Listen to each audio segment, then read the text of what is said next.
Crime scene સાફ કરી કાઢ્યું છે, ખૂન એને ધોઈ નાખ્યું, વોટરના ટેન્કર મંગાવીને. એ તો છોકરો હતો, અમે તો છોકરીઓ છે, તો કોઈ પણ એને કશું પણ કરી શકશે. એ લોકો એમ કહે છે કે સીસીટીવી બગડી ગયું. આટલી મોટી સ્કૂલ છે તો એનું એક સીસીટીવી ના કામ કરી શકે. અમદાવાદમાં 7th ડે સ્કૂલમાં એક બાળકના મૃત્યુ બાદ હવે ઘણા બધા સવાલો ઊભા થઈ રહ્યા છે અને સવાલો ઊભા થયાની સાથે સાથે નવા ખુલાસાઓ પણ થઈ રહ્યા છે. એક ખુલાસો એ પણ થયો કે જે વ્યક્તિએ ચાકુ માર્યું હતું ને એ એકચ્યુઅલમાં 8મા ધોરણમાં તો ભણતો જ નહોતો, એ તો ઓલરેડી 10મા ધોરણમાં હતો. બીજો ખુલાસો એ થયો કે આ સ્કૂલમાં આ બધી જ વસ્તુ ચાલી રહી છે એની જાણ આચાર્યને પહેલેથી જ હતી, છતાં પણ તેને કોઈ પણ પ્રકારના પગલાં લીધા નથી. અને આટલું જ નહીં, આ સ્કૂલમાં ડ્રગ સહિતની મોટા ભાગની વસ્તુઓ અત્યારે વપરાઈ રહી છે એવી પણ એક નવી ચોંકાવનારી વાત સામે આવી રહી છે. ત્યારે હવે આ સ્કૂલ શું બંધ થશે કે પછી આ સ્કૂલના ઉપર શું પગલાં લેવામાં આવશે એ જો તમારે જાણવું હોય ને તો આજનો આ ખાસ વિડીયો તમારા માટે છે.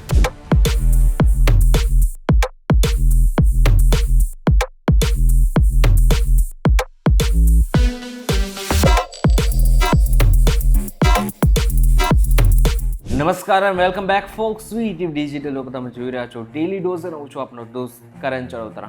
19 ઓગસ્ટ 2025ના દિવસે 7th ડે સ્કૂલમાં અચાનક જ એક વિદ્યાર્થી જે ધોરણ 10માં ભણતો હતો એ વિદ્યાર્થીને બીજો વિદ્યાર્થી ચાકુ મારી નાખે છે અને એને જ કારણે વ્યક્તિ ગંભીર રીતે ઘાયલ થાય છે અને બીજા દિવસે વ્યક્તિનું મોત થાય છે. પરંતુ પોલીસ તપાસ અને ખાનગી મીડિયાના અહેવાલ મુજબ હત્યા ધોરણ 10ના જ એક અન્ય વિદ્યાર્થીએ બોક્સ કટર વડે કરી હતી. હવે બોક્સ કટર ઘણા બધા લોકોને નહીં ખબર હોય, પરંતુ આ સ્ટેશનરીની દુકાને મળતું એક સામાન્ય એક સાધન છે જે પ્રોજેક્ટમાં વાપરવામાં આવે છે. આને લઈને જ એ વિદ્યાર્થીએ બીજા વિદ્યાર્થી ઉપર હુમલો કર્યો હતો. બીજો અહેવાલ એ પણ સામે આવ્યું કે આરોપી જે વિદ્યાર્થી છે એને પોલીસ સામે ઓલરેડી કબૂલી નાખ્યું છે કે એ ઓલરેડી આ વસ્તુ છેલ્લા 1 મહિનાથી તે પોતાની સાથે લઈને આવતો હતો અને આ હુમલો 1 મહિના પહેલા થયેલા ઝઘડાનો બદલો લેવા માટે હતો, જેમાં જે મૃતક છે એના પિતરાઈ ભાઈ સાથે આરોપીઓનો ઝઘડો થયો હતો. પોલીસે બે વિદ્યાર્થીઓ, એક ધોરણ 10નો અને એક ધોરણ 8નો, એમ બે વ્યક્તિની અટકાયત કરી છે અને ક્રાઇમ બ્રાન્ચની તપાસ હાથમાં લઈ લીધી છે. વિદ્યાર્થીના મોત બાદ સતત આ જેટલી પણ વિસ્તાર છે ત્યાં તંગદિલીનો માહોલ સર્જાયો હતો. ગઈકાલે લગભગ 2000 કરતાં પણ વધારે લોકો એક સાથે સ્કૂલે પહોંચી ગયા હતા અને આ બાદ તોડફોડ કરી હતી. જેટલા પણ સ્કૂલનો સ્ટાફ હતો એની સાથે પણ મારઝૂડ થયેલી હતી. જોકે ત્યાં સ્કૂલે આ બાદ પોલીસ પણ પહોંચી હતી અને પોલીસ પહોંચ્યા બાદ એમને આખો મામલો જે છે એ 2 થી 4 કલાકની અંદર ઠાળે પાડ્યો હતો. પરંતુ બીજા દિવસે એટલે કે આજે ફરીથી એકવાર એ સ્કૂલે તંગદિલી જેવો માહોલ સર્જાયો હતો, જ્યાં વીએચપી અને એબીવીપી વેપારી એસોસિએશન સહિતના મોટા ભાગના લોકો ત્યાં પહોંચ્યા હતા, એટલે કે સ્કૂલે પહોંચ્યા હતા અને નારાઓ લગાવ્યા હતા. પોલીસ દ્વારા લાઠીચાર્જ પણ કરવામાં આવ્યો હતો. મહત્વની વાત તો એ છે કે આજે લગભગ મણિનગરની આસપાસની મોટા ભાગની દુકાનો જે સિંધી સમાજ દ્વારા એને બંધ પણ કરવામાં આવી હતી. આજે 200 થી વધુ શાળાઓ બંધ રહી અને સિંધી બજાર સહિત 2000 થી વધુ દુકાનો પણ બંધ રહી. હવે આનાથી પણ એક મહત્વની વાત, સ્કૂલમાં ડ્રગ્સ ચાલી રહ્યો છે, સ્કૂલમાં ચરસ, આની સાથે સાથે ઘણા બધા વિદ્યાર્થીઓ પોતાની સાથે હથિયારો લઈને આવે છે. આ વાત વિદ્યાર્થીઓ સહિત એમના વાલીઓએ પણ કબૂલી છે. અહીંયા આગળ ડ્રગ્સ વેચાય છે, સ્કૂલની બહાર કે સ્કૂલની અંદર પણ ડ્રગ્સ વેચાય.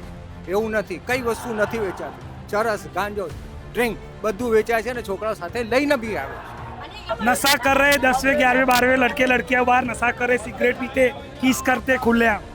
ये 7 डे वाले लड़कियां દારૂ બી વેચાતો હતો ને બધા પ્રિન્સિપાલને કમ્પ્લેન કરવા જાઓ તો કોઈ બી સાંભળતું નહોતું અને એની અંદર પ્રિન્સિપાલનો બી હાથ છે, બધું જાણવા હોવા છતાં બી એ લોકો કોઈ સ્ટુડન્ટ પાસે એક્શન લેતા જ નહોતા.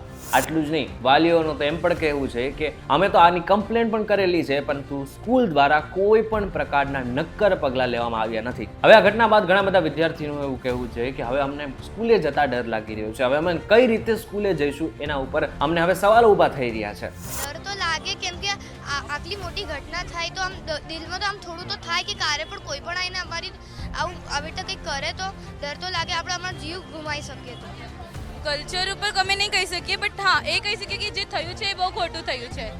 ડર સતાવશે હવે સ્કૂલે જવા. સતાવશે જ ને, કેમ કે હવે એ તો છોકરો હતો, અમે તો છોકરીઓ છે, તો કોઈ પણ એને કશું પણ કરી શકશે. હવે તો મર્ડર થયું છે પણ બીજું બધું પણ થઈ જશે. આટલું જ નહીં, 1 મહિના પહેલા બે જૂથો વચ્ચે થયેલા ઝઘડાની જાણ શાળાને હતી, પરંતુ આચાર્ય માત્ર સમાધાન કરાવ્યું અને વાલીઓને જાણ કરી નહીં. અને આ બેદરકારીએ આ ઘટનાને આમંત્રણ આપ્યું હોવાનું પણ લાગી રહ્યું છે. હવે આ બાદ ડીઈઓ દ્વારા અમુક પગલાં લેવામાં આવ્યા છે. ડીઈઓ દ્વારા શાળાને નોટિસ ફટકારવામાં આવી છે, પરંતુ વાલીઓનો આક્ષેપ છે તે ડીઈઓએ હજુ સુધી કોઈ નક્કર પગલાં લીધા નથી. શાળાએ ઘટનાની જાણ ડીઈઓને કરી નહોતી અને એવો પણ આરોપ છે કે શાળાએ લોહીના ડાઘ ધોવા માટે વોટર ટેન્કર બોલાવ્યું હતું. હું કહીશ કે આ સ્કૂલે કર્યું એ બહુ ગલત કર્યું કે ક્રાઇમ સીન સાફ કરી કાઢ્યું છે, ખૂન એને ધોઈ નાખ્યું, વોટરના ટેન્કર મંગાવીને. અને એ ક્રાઇમ સીનનો સીસીટીવી ફૂટેજ એ લોકો એમ કહે છે કે સીસીટીવી બગડી ગયું. આટલી મોટી સ્કૂલ છે તો એનું એક સીસીટીવી ના કામ કરી શકે? મને લાગી રહ્યું છે કે એ સીસીટીવી દબાવવાના છે.